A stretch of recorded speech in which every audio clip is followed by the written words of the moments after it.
Մկրտչյանի հետ պատիվ ունեմ խմբակցության պատգամավոր Տիկին Մկրտչյան, առավոտյան այդ կադրերին հավանաբար ծանոթացել եք, առաջին տպավորությունը որն է։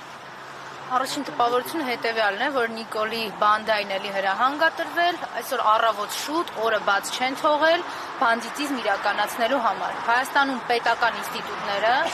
իշխանազավթումից հետո Նիկոլի կողմից վերածվել են այլևս բանդայի ստորաբաժանումների։ Շատ հստակ գործող, կազմակերպվածության բարձր աստիճան ունեցող բանդա է, որը շատ լավ գիտի, թե ով ինչ պիտի անի, ովքեր են որ պիտի զինված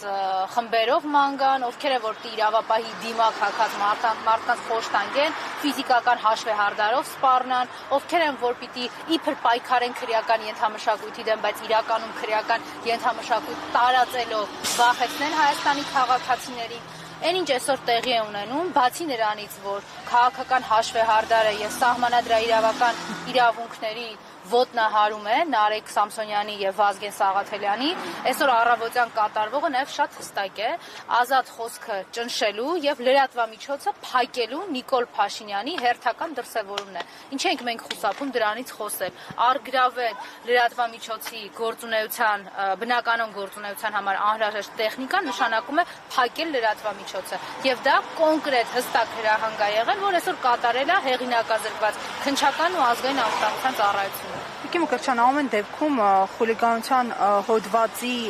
հետ է կապված ամբողջ process-ը, Ալեն Սիմոնյանը փաստորեն նաև առանձին հայց է ներկայացրել վիրավորանքի համար, փոխհատուցում է պահանջել, համենայն դեպս այդ մասին են գրում լրատվամիջոցները։ Ոչ նորմատիվային բառապաշարի համար, եթե ընդունենք անգամ, որ դա եղել է, այս տեսարանները համարժեք են։ Դուք Ալենի բառապաշարը տեսել եք, ազգային ժողովի նախագահի աթոռին վերընկած, ինչ հայհոյանք, անմակարդակ բնույթի բնութագրիչներ կա տալիս է ազգային ժողովի նախագահի աթոռին վերընկած ուղիղ եթերում։ Այդ չեն տեսնում Նիկոլա հպատակ իրավապահները։ Խուլիգանությունը գիտեք որն է, երբ որ Ալենը ՊՊԾ ախրանիկներին հրամայում է փողոցում մարդուն անշարժացնել Հայաստանի քաղաքացուն ու թքում է այդ քաղաքացու վրա։ Խուլիգանությունն է, երբ որ իր ծնողը հայհոյանք է ցույց տալիս Հայաստանի քաղաքացիները, հետո գնում են քննչական ունենց են դասավորում, ասում են, որ սա հաղթանակի ժեստ է պարզվում։ Խուլիգանությունը, բեսպրիձելն ու քրեական ենթամշակույթը այ հենց այս տեսքն է ունենում։ Իսկ Ալենի հետ կապված մի բան է մենակ հարցական մնում, ինքը իր անձը վերջնականապես երբ է որոշում կայացրել թաղելու։ Այն օրը, երբ որ Նիկոլի հատուկ հանձնարարություններ կատարողը